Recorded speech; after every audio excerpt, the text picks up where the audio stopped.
सहर एवं आसपास अंचल आईन श्रृंखला बजाय रखा रास्ताघाट अपराध नियंत्रण करने और साधारण लोकों सुरक्षा सुनिश्चित करने लक्ष्य झारसुगुड़ा पुलिस पक्षर शनिवार संध्यार व्यापक बाइक पेट्रोलिंग और एरिया डोमिनेशन अभियान चलाई।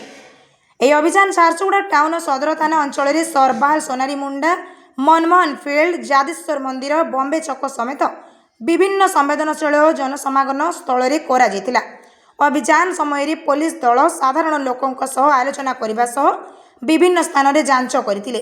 विशेषकर सार्वजनिक स्थान में मद्यपान असामाजिक कार्यकलाप जन उपद्रव एवं शांति श्रृंखला भंग करने को उद्यत व्यक्ति उपरे कड़ा नजर रखा।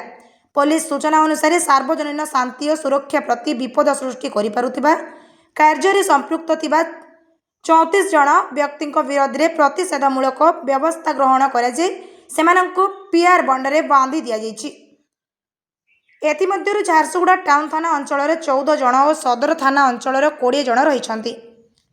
यह अभियान नेतृत्व जिला पुलिस अधीक्षक नहीं बेले एसडीपीओ झारसुगुड़ा टाउन सदर थाना आईआईसी सह अन्य पुलिस अधिकारी और कर्मचारी एथिरे सामिल होते। झारसुगुड़ा पुलिस कही जिले में शांति सुरक्षा और आईन श्रृंखला बजाय रखापी एभली अचंबा पेट्रोलिंग एरिया डोमिनेशन एवं प्रतिषेधमूलक अभियान आगामी दिन में नियमित भाव जारी रहिबो।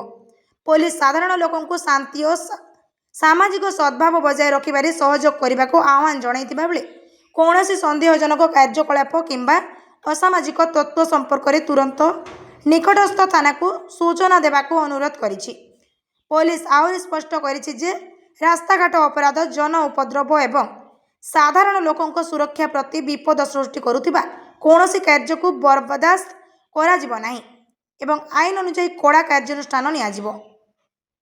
झारसुगुड़ा घनश्याम पढ़ियारी रिपोर्ट ओडिया भास्कर।